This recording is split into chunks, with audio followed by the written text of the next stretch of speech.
Hello students, last lecture में हम लोगों ने हॉरिजॉन्टल कर्व रोड के बारे में पढ़ा था।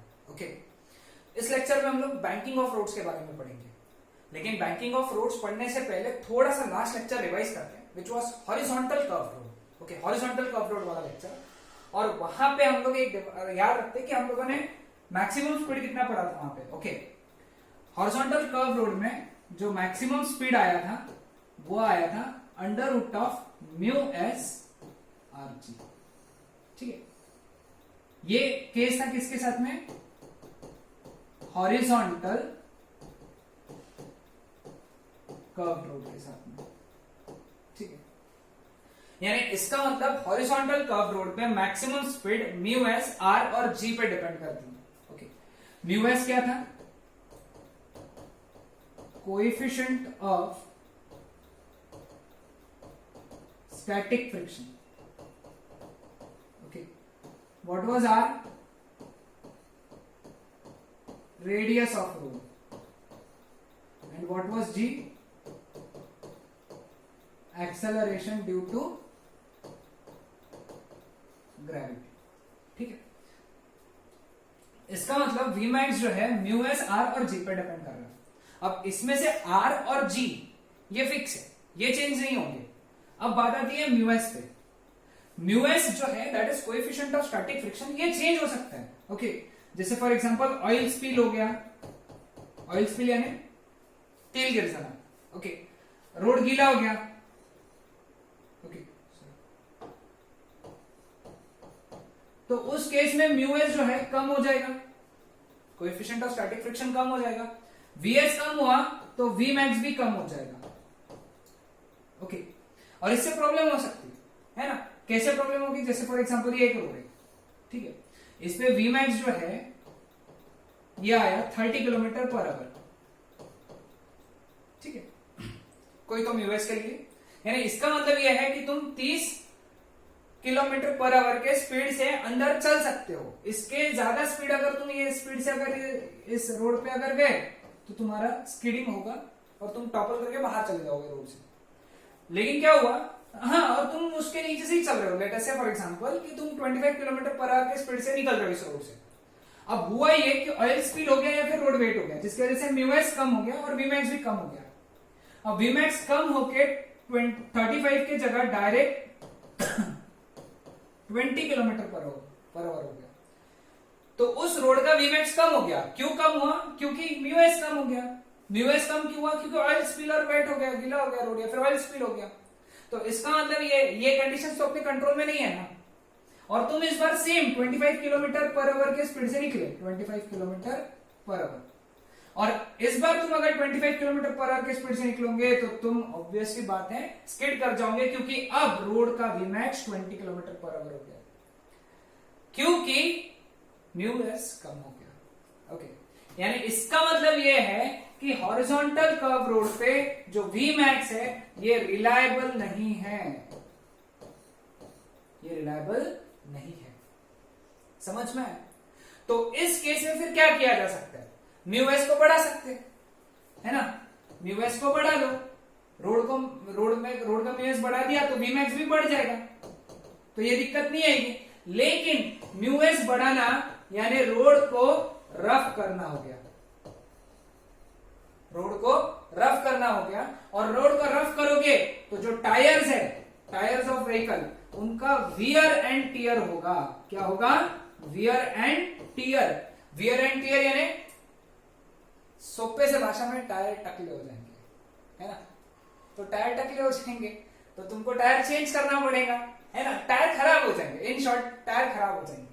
टायर क्यों खराब हो गए? क्योंकि रोड रफ हो गया। रोड रफ क्यों किया? क्योंकि म्यू एस बढ़ाना था। म्यू एस क्यों बढ़ाना था? क्योंकि वीमैक्स बढ़ाना था।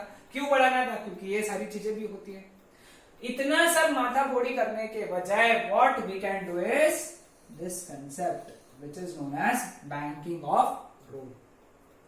तो सबसे पहले हम लोग समझेंगे what is banking of roads.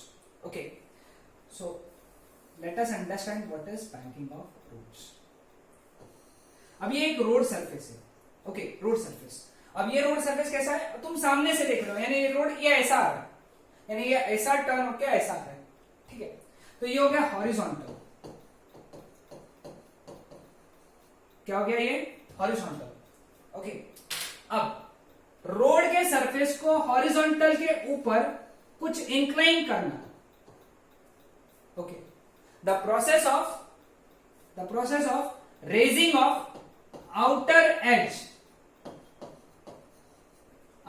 edge of the road over the inner edge of the road through some angle is known as banking of roads। कैसे कर सकते हो बैंकिंग? कुछ नहीं, जो सीमेंट होता है या डांबर होता है वो भर दो, समझ लो। So the process of raising of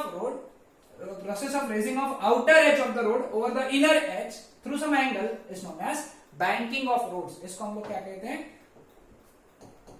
banking of roads।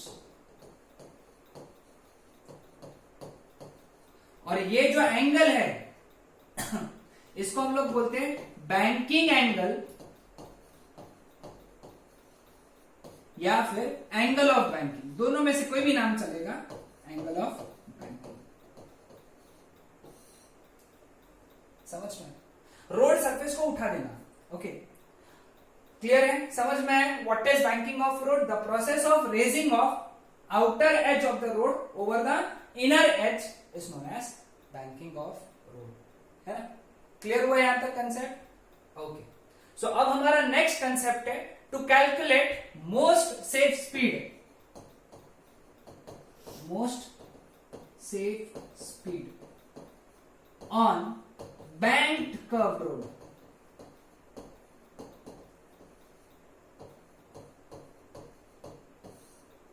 Okay, ये हम लोगों का डेरिवेशन है, काफी इंपॉर्टेंट डेरिवेशन है बोर्ड पॉइंट ऑफ व्यू से, महाराष्ट्र स्टेट बोर्ड में। ओके, सो हम लोग देखेंगे कि how do you calculate most safe speed on bank curve road. ठीक है, now okay, so let us से हमारे पास में जो रोड सरफेस है कुछ इस तरीके से बैंक है,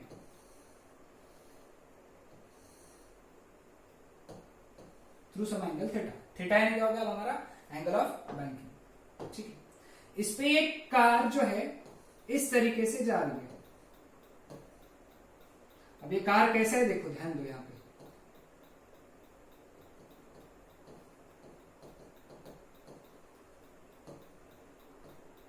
ठीक है, ये कार ऐसा आ रहा है, सामने से देख रहे हो, ये स्टीयरिंग साइड हो गया, ये ड्राइवर हो गया हमारा, है ना?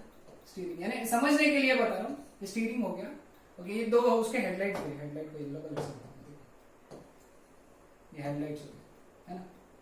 क्लियर है? सबको ध्यान में आए? ये गाड़ी ऊपर ऐसे नीचे नहीं जा रही, ये सामने आ रही है ऐसे। जब सामने से देखोगे तो तुमको हेडलाइट्स भी दिखेंगे उसके, है ना?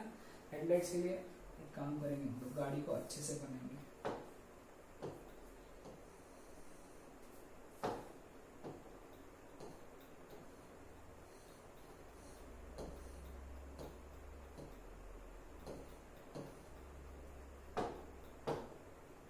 ये इसमें इंसान हो गया और ये हो गया हमारे हेडलाइट्स का। ठीक है, अब सबसे पहले देखेंगे हम लोग कि इस गाड़ी पे फोर्सेस कितने लग रहे हैं। ठीक है, तो फोर्सेस कितने लग रहे हैं देखते हैं हम लोग।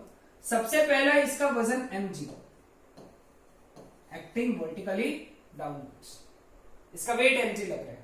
ठीक है, दूसरा फोर्स लग रहा है यहां से normal reaction n, which is acting perpendicular to the surface। ये रोड सरफेस को परपेंडिकुलर, नॉर्मल रिएक्शन मैंने तुमको बताया कैसा लगता है हमेशा, रोड सरफेस को परपेंडिकुलर। ठीक है, अकॉर्डिंग टू ज्योमेट्री अगर ये एंगल थीटा है तो ये एंगल भी थीटा रहेगा, तो n का ये कंपोनेंट जो हो गया that becomes n cos theta, और ये वाला कंपोनेंट जो हो गया ना that is n sin theta. ठीक, तो n के कंपोनेंट्स निकाले हम लोगों ने। n का ये कंपोनेंट हो गया n cos थीटा, क्योंकि थीटा को लग के, जो भी थीटा को लग के कंपोनेंट होता है वो हमेशा cos कंपोनेंट होता है, तो ये हो गया n cos थीटा, ये हो गया n sin थीटा। ठीक, अब यहां पे कौन किसको बैलेंस करेगा? देखो, n cos थीटा mg को बैलेंस करेगा, तो पहला इक्वेशन बन गया n cos theta is equal to mg, equation number 1। क्योंकि n cos थीटा ऊपर लग रहा है, mg नीचे लग रहा है, दोनों एक दूसरे को बैलेंस कर रहे हैं। सेंटर की तरफ कौन लग रहा है? n sin थीटा, क्योंकि गाड़ी ऐसा जा रही है ना, गाड़ी अगर इस तरीके से जा रही है तो सेंटर इधर रहेगा, तो सेंटर की तरफ कौन सा फोर्स लग रहा है? n sin theta. इसका मतलब n sin थीटा जो रहेगा that will provide necessary centripetal force and that centripetal force is mv square by r या फिर mr omega square। Equation number, ठीक है, mv square by r या फिर mr omega square। दोनों इक्वेशन को डिवाइड करेंगे हम लोग। सबसे पहले n sin थीटा यहां लिखेंगे upon n cos theta. Okay, तो क्या आएगा यहां से? mv square by r upon mg, m cancel, या r नीचे आ गया, इधर n cancel. Sine theta upon cos theta is tan theta, that is equal to, ये r भी नीचे चला गया तो v square by rg, rg इधर चला गया तो हमको क्या मिला? v square is equal to rg tan theta, यानी हमको ये मिला कि v is equal to under root of rg tan theta. So this is the formula for most safe speed on banked curve road. Most safe speed on banked curve road is under root of rg tan theta. याद रखना, r is radius, g is acceleration due to gravity and theta is angle of banking. Next, इसमें क्या पूछ सकते हैं? इसमें पूछ सकते हैं एंगल ऑफ बैंकिंग पर पूछ सकते हैं। एक और चीज पूछ सकते हैं। तो ये इक्वेशन को देखो, ये इक्वेशन को मैं कैसे लिखूंगा? tan जब उधर चला गया तो बन गया tan इनवर्स, तो theta is equal to tan inverse v square by rg। So this is the formula for angle of banking. तो अगर हमको v पता है और r पता है तो हम लोग यानी ये पर्टिकुलर v के लिए एंगल ऑफ बैंकिंग कितना होना चाहिए निकाल सकते हैं। तो ये मोस्ट सेफ स्पीड और ये हो गया angle of banking. So this was all about banking of roads. Next lecture में हम लोग बात करेंगे speed limits on banked curve roads. That's it.